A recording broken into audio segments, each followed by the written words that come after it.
Hello, bachcho. Let's read this question. So question is a state true or false. This is a true and false type of question. So the question says, if you apply the brakes to a moving car, it comes to the rest. Rest पर जाती है.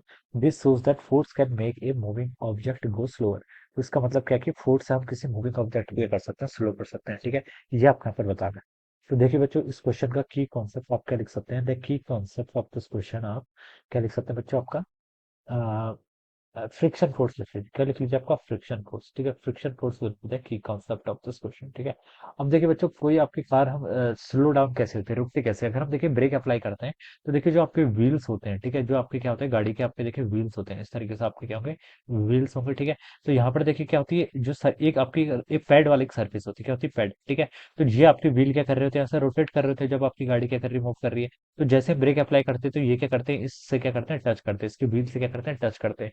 Wheel से अगर touch करते हैं, जब हम break apply करते हैं तो ये पैड होता है जो ये क्या करता है, इसके व्हील से टच करता है. ठीक है, टच करेगा तो देखिए क्या होगा, ये दोनों सरफेस अगर कांटेक्ट में आ गई, कांटेक्ट में आ गई तो कांटेक्ट में आने से क्या लगता है, कांटेक्ट फोर्स. कांटेक्ट फोर्स कौन सा होगा यहाँ पर, आपका फ्रिक्शन का फोर्स होगा. ठीक है, और फ्रिक्शन का फोर्स क्या करता है, इसको क्या करता है, स्लो डाउन करता है. ठीक है, जो इसकी इनिशियल एनर्जी थी, अगर इस पर फ्रिक्शन फोर्स लगेगा तो यहाँ पर क्या लगेगा, आपका फ्रिक्शन फोर्स जब इस पर लगने लग जाएगा तो यहाँ पर हीट की फॉर्म में आपकी एनर्जी क्या होने लग जाएगी, डिसिपेट होने लग जाएगी. एनर्जी डिसिपेट होगी तो हम बता सकते हैं कार क्या हो जाएगी आपकी, फाइनली स्लो डाउन हो जाती है. कार क्या हो जाती है आपकी, स्लो डाउन हो जाती है. तो क्वेश्चन में हमसे बोला कि if you apply the brakes to the moving car, it comes to the rest.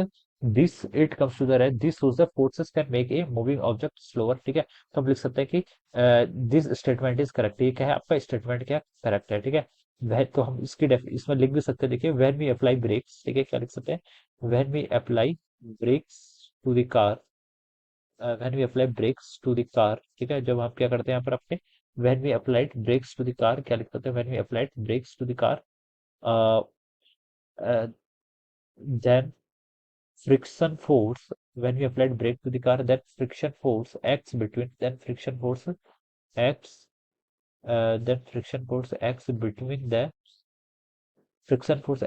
the tyre and, tyre या फिर लिख सकते हैं बिटवीन द व्हील. ठीक है, व्हील एंड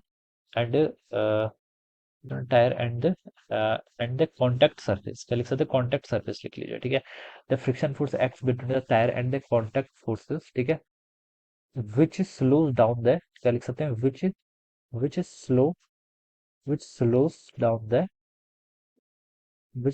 the कार. ठीक है, जो क्या करेगा, आपको कार को क्या करेगा, स्लो डाउन करेगा. ठीक है, तो यहाँ पर देखिए जो कॉन्टैक्ट, यहाँ पर हमने क्या लिखा था, friction force act between the tyre and the contact surface. ठीक है, ये आपका कॉन्टैक्ट सरफेस. ठीक है, जो टायर के साथ आपकी कॉन्टैक्ट सरफेस है, विच स्लोज डाउन द कार. ठीक है, इसके कारण क्या होता है, आपका कार क्या हो जाती है, आपकी स्लो डाउन हो जाती है. ठीक है, तो हम यहाँ पर से ये लिख सकते हैं, this is a friction force. तो फ्रिक्शन फोर्स के कारण क्या कर पाते हैं, आपकी कार के यहाँ पर स्लो डाउन हो जाएगी. So if you apply the brakes to a moving car, it comes to the rest. Statement बिल्कुल करेक्ट है. This shows that force can make a moving object get slower. ठीक है, तो ये स्टेटमेंट क्या है बच्चों, बिल्कुल आपका ट्रू है. ठीक है, और इसका रीजन क्या है, when we apply brakes to the car, that friction force acts between the tire and the contact surfaces which slow down the car. जिसके कारण क्या होती है, आपकी कार क्या होती है, आपकी स्लो डाउन हो जाती है. So this is the answer of this question. So I hope you all understood this concept. All the best and thank you so much.